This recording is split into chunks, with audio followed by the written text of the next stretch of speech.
In the countryside of Burlington, PEI, once sat a tourist attraction called the Woodleigh Replicas. It was a 30-acre site that had replicas of some of the United Kingdom's most famous buildings. This was all due to one man's dream and passion to create something one of a kind in Prince Edward Island. Lieutenant Colonel Ernest Johnstone was born on December 15, 1897, in Long River, Queens County, Prince Edward Island. Ernest would grow up in PEI, and in 1916, during the First World War, he would enlist in the army, where he served as a gunner in the artillery. He would travel to England to take his military training, and this would give him the opportunity to periodically visit Scotland, where he would learn about a Scottish ancestral heritage. Ernest Johnstone would return to Prince Edward Island after fighting in World War I, and in 1922, he purchased a farm in the county of Burlington with 30 acres of property. Here, he emphasized the beauty of the land through creating extensive landscaping, planting thousands of trees, creating paths, constructing stone walls, digging ponds, and building bridges to create a garden-style property. He would name this property Woodlay, which came from the name of his ancestral home in Annandale, Scotland.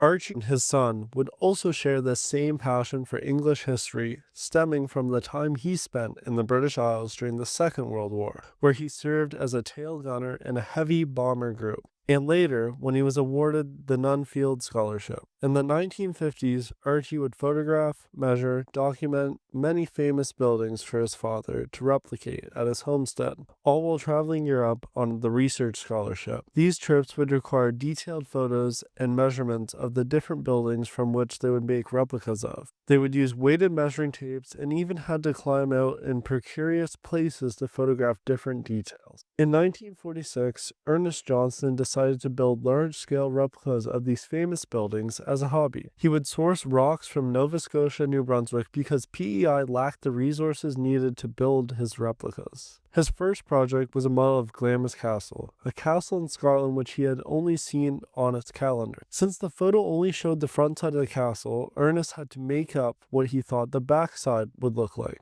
With no formal training in stonework, he became a self-taught mason due to the intricacies of his replicas. He followed Glamis Castle with a replica of St. Giles Church, Anne Hathaway's cottage, Shakespeare's birthplace, and the Blue Dragon Inn, complete with a wishing well. Another of the popular replicas, and Ernest's personal favorite, was York Minster Cathedral, a 1:20 scale model that was 20 feet long, 10 feet high, and 12 feet wide. It was made up of thousands of pieces of colored glass for the 145 windows, and had realistic flying buttresses that gave this model a stunning illusion of reality.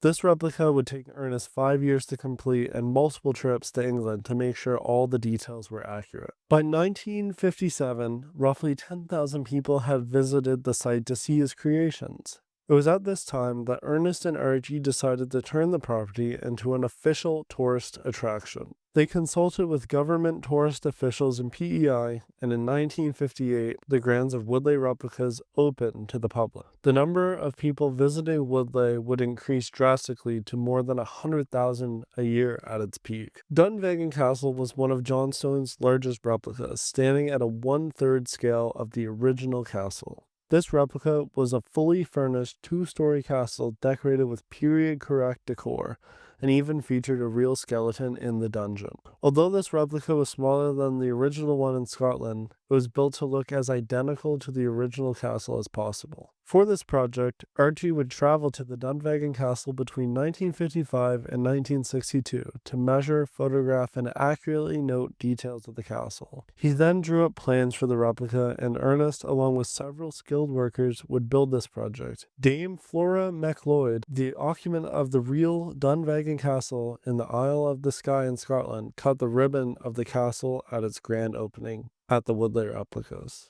The largest replica on the property is the Tower of London, which stands at a 1:6 scale of the real castle. This project was started in 1967 and wasn't finished until the mid-70s. The Johnstone family would have to go obtain special permission to photograph inside the real Tower of London to ensure the detail was accurate.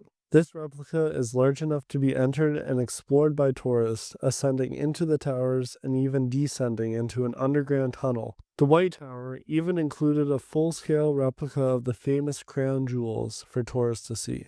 This replica would also include the Waterloo Barracks, the officers' quarters, and the Chapel Royale of St. Peter for guests to explore. The entire park had more than 20 replicas for the public to enjoy, most notably being the Dunvegan Castle, Tower of London, St. Paul's Cathedral, St. Giles Church, Glamis Castle, St. Martin's in the Fields, the Old Curiosity Shop, York Minster, and the Temple of Flora. The last replica to be built was the Temple of Flora, which was finished in 1979. All of these replicas made the 30-acre site a well-known tourist destination for people from all over, and even being included as a destination on American motor coach tours. The Johnstone family sold the park in 1978, and Lieutenant Colonel Ernest Johnstone would pass away in 1984. Woodleigh Replicas would continue to operate with a few different owners over the following years, and in 1996 the Steele family bought the park and continued its operation.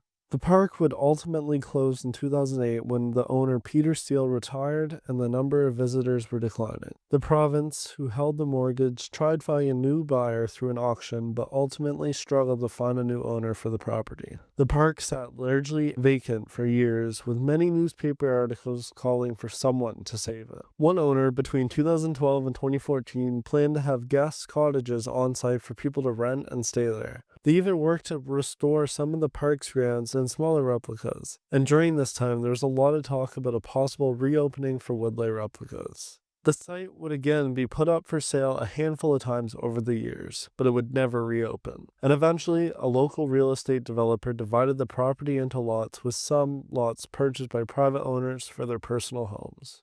In 2021, the land containing the Dunvegan Castle and the Tower of London would be sold. A private buyer purchased the property and began restoring the two castles. They had planned to turn the Dunvegan Castle into their home and to use the Tower of London as an event space, rebranding the property as the Woodleigh Castles. They retrofitted the Dunvegan Castle with a kitchen and bathroom. Much of the overgrown greenery would get trimmed and tidied, and structural work would begin to be done to the walls of the castles. The exteriors would be cleaned, and the interiors would be repainted in time to host the owner's wedding in 2022. And after all this work, an unforeseen event forced the owners to sell and halt this restoration process. In 2023, the property was once again purchased by a new owner. They had intended to create a thermal spa, build a 100-room hotel with rooms inside the castles, an events venue, hoping to add a mini golf course, driving range, a Michelin star restaurant, and more to the site. Unfortunately, these plans fell through, and currently, in 2025, the property is back on the market, listed as a 5-acre lot including the two main castles and a couple of the smaller replicas. I got to visit and tour the site in August 2025 with the realtor who was currently working to sell the property. For context, I visited Woodlay as a kid in 2007, so this is one of those spots that I've always felt nostalgic towards in my memories. As a kid, I was very energetic and loved to explore, so being able to go inside castles and tunnels and towers was amazing. And being able to revisit Woodlay almost 20 years later was incredible. My first impression of seeing the Tower of London again was amazing, and it was just as cool as I remembered. And still very impressive considering it has sat relatively unmaintained since 2008. During this visit, I got to explore the site that is currently listed for sale. This site holds the Tower of London and the Dunvegan Castle, as well as some smaller replicas. St. Paul's Cathedral, St. Martin's in the Fields, Nelson's Column, Glamis Castle, Robert Burns Cottage, and the Highland Cottage. Some of these smaller replicas are in quite rough shape. St. Paul's Cathedral and St. Martin's in the Fields were made using wood and fiberglass, and are quite waterlogged and rotten now, with some parts even collapsed. Glamis Castle, Nelson's Column, and Robert Burns Cottage were mainly made out of stone and concrete, so they aren't in awful shape. Many are chipped and have faded paint and damaged wooden features, but they are very restorable. The Dunvegan Castle didn't look too bad when I saw it. The moat area in the front was very overgrown, as was most of the park. Some stonework has fallen out of the castle, but most of it still looked quite solid The inside of the castle is fully stripped of any decoration and was pretty much gutted for a fresh renovation. This is the castle that had been renovated to serve as a home, so you can see some remnants of their additions like where plumbing was. Overall, based on my perception of this castle, which isn't a professional opinion by any means, it seems like it would be restorable if the right person put their mind to it. The Tower of London from the outside looked pretty good with the outer walls largely intact. The inside was quite overgrown with grass. Part of the roof was sagging or rotted as these wooded beams are now falling apart. The White Tower had a few cracks in the walls but looked to be in decent shape. The basement, where the dungeon and tunnels were, was in rough shape with lots of cracked concrete and a partially collapsed tunnel. The Waterloo Barracks part of the tower was almost fully collapsed, with only parts of the wall still standing. The church inside this castle was in great shape.